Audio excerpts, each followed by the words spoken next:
Designer pattern मध्ये हे बघा खूपच असा सुंदर असा कॉन्सेप्ट आलेला आहे।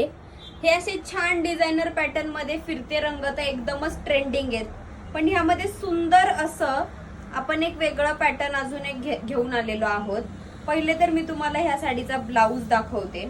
हे बघा सुंदर असा इतकं भरजरीत काम केलेलं ब्लाऊज भेटणार आहे तुम्हाला, आहे की नाही मस्त। आणि मग ही फुल साडी छान असं साडीला कटवर्क दिलेला आहे। डिझाईन बघू शकता तुम्ही, छान डायमंडचं वर्क केलेलं आहे। सुंदर सुंदर फिरते शेड्स आहेत ह्याच्यामध्ये, खूपच सुंदर साडी आहे। ऑल ओव्हर हे बघा पदराला छान असं डायमंडचं वर्क केलेलं आहे। आणि ह्याच्यामधले कलर शेड्स आपण बघूयात आता। छान असा golden colour, two tone shade मध्ये जात आहेत सगळे कलर, छान फिरते फिरते कलर आहेत। गोल्डन ग्लेज आहे मस्त पैकी साड्यांना। साडीचं फॅब्रिक हे जिमिचू मध्ये आहे, त्यामुळे लवकर ज्या रंग आवडतोय त्या रंगाचा स्क्रीनशॉट घ्या आणि आपल्या व्हॉट्सअप नंबरला पाठवून तुमची बुकिंग करू शकता। धन्यवाद।